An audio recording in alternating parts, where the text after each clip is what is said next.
So we're talking about demotion, and occasionally we can only think of a few of our clients where this has happened, where they are in a financial crisis, and in order to save the company, they have to cut gigantic parts of the company off, and often they will take pay cuts for a percentage of the employees, including the senior leaders, to make all this work. Like basically to make this work, we have to cut this division, we have to cut this, we have to cut this, we have to cut all these people over here. You basically cut everything that isn't your core business. Yes.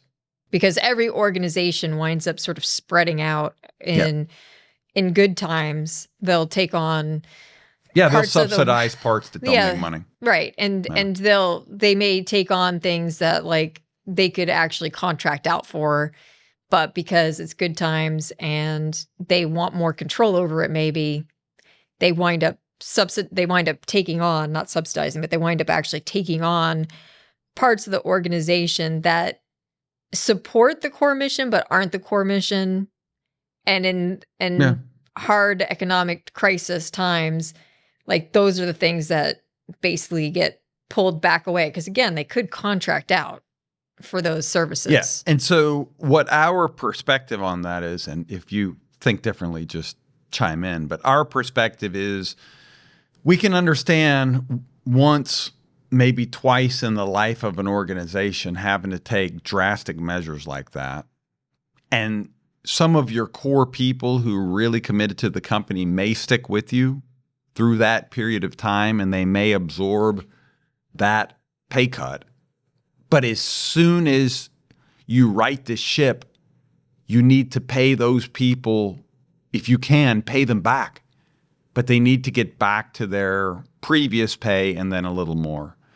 Our experience is those type of gigantic moves in the overall pay structure of a company come with what we call, and forgive us for the use of this word, organizational PTSD.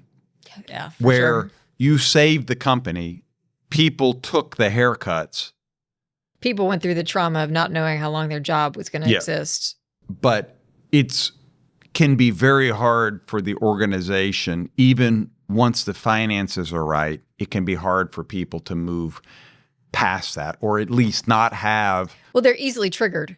They're easily triggered that's going to happen again. Right. So anything that looks like maybe like a minor downturn, not a crisis. Yeah. You have these people overreact because they remember the pain. Like that's the worst thing about going through something traumatic is that, yes, you made it through, and that could be a point of pride. And we find it often is a point of pride. Yeah. But that the second that something looks like you might have to do it again, you remember all that pain, and nobody wants to go through all that pain again. Yeah. Yeah, I think it's fair to, if you'll let me use the word scar, it actually scars the company. And so, it happens. Things go against you. Some of your judgments turned out to be wrong, and you're trying to save the company. And so you have to impose these mass demotions, basically, or pay-wise demotions. People, they're temporary salary. People can absorb that without taking it out on the company for the time, because the story is like we're fighting for our survival. It's everybody. A lot of other people had it worse than me. I love this company. Let's fight and try to get to the other side. I can't remember any place we've ever been that's been through something like that and they weren't scarred and they didn't overreact and they didn't to things that look like that in the future, even though they're not. And so it comes at significant cost. Understand that sometimes you have to do that. The point of this episode is we're asked a number of times a year, what if I just demote this person? And we've never recommended it because people do not, the story that most people have to put in their head about a demotion encourages them for Cindi mentioned, for reasons of equity and fairness, to basically take it out on the company. And so you've gone from one problem that you have, this person can't do this job, to another problem that you have. Which is they're actually a terrorist inside your organization to some degree. I know. It's a little bit. As a little bit of an exaggeration, but like, you know, they might be like your ninja terrorist. Yeah, and so you're thinking that I'm going to take a problem and I'm going to make that problem go away. And that's not true. You're moving the problem in the role and you're taking that and you're making a problem in your organization. You'll be able to fill that role, but you still have a problem. I think that there's another more insidious one too, where it's not that everybody gets a pay cut, it's that they fire or lay off a number of people. And then, you know, all that work goes to the remaining staff, and they're still getting paid the same. Yep. But they have a lot more work. And again, like in an economic crisis, people are willing to do that because, I mean, most employees are willing to help out. But the idea is that it really is temporary, that when the organization gets back on its feet, you know, maybe their job changes some because they're acquiring all these new skills, but that all this work will not continue to remain on them because like they're working harder than a normal employee would. I mean, we saw this really like a lot after COVID and the Great Resignation. You know, like these people, they've really pitched in, but their life became work. There was nothing else. And the danger is that the organization then goes, oh, well, I guess we didn't really need all these people.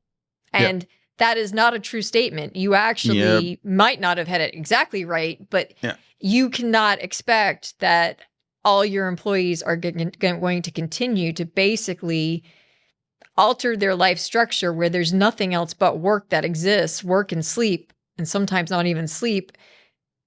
And so you have to like start as soon as you can pulling some of the tasks off, alleviating the pressure on these people. Yep. Yeah, if you lean it out, I mean, I feel like our experience is pretty clear on this. That if you were doing what Cindi says, which is as people leave, we're just reallocating the work and making our existing people work harder, they leave. We're talking to your employees when we're inside your company.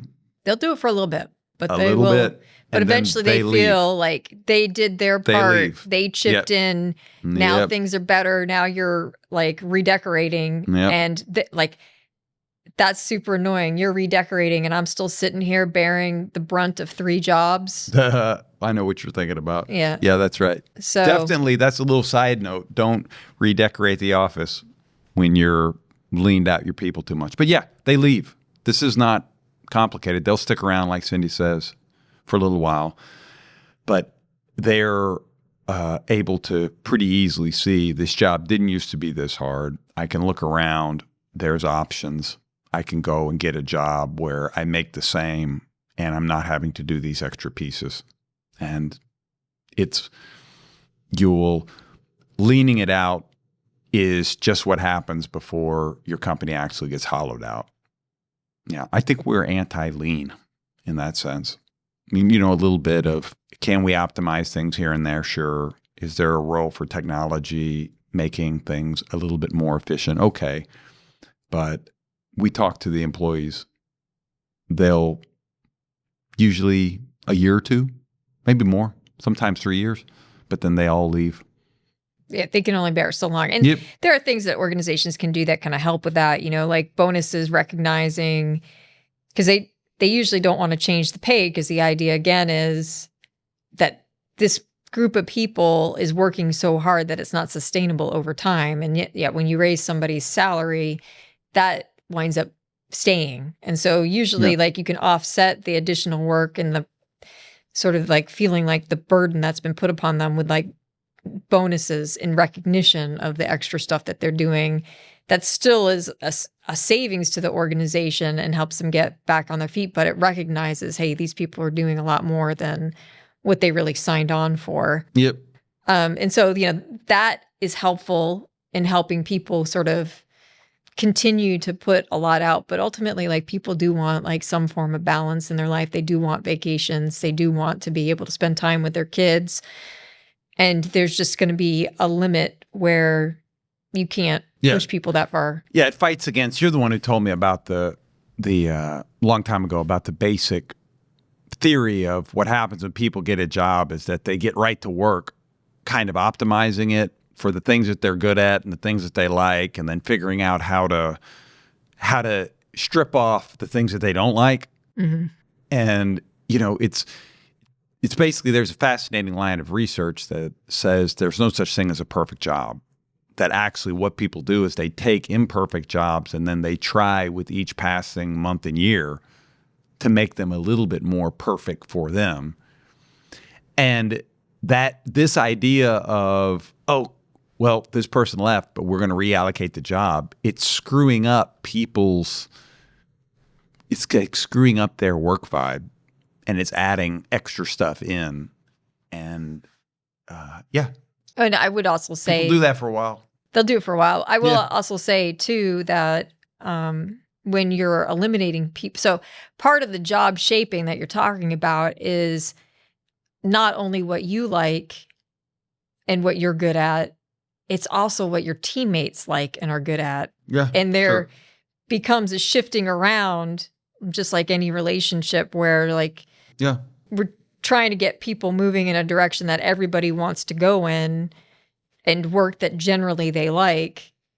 But there will be times where like you might like doing something, but the other person is better at it and you need capacity for something else. And so that gets pushed off to them. And so it's very much not just a person issue. It's a whole team issue and the strengths and weaknesses of that particular team.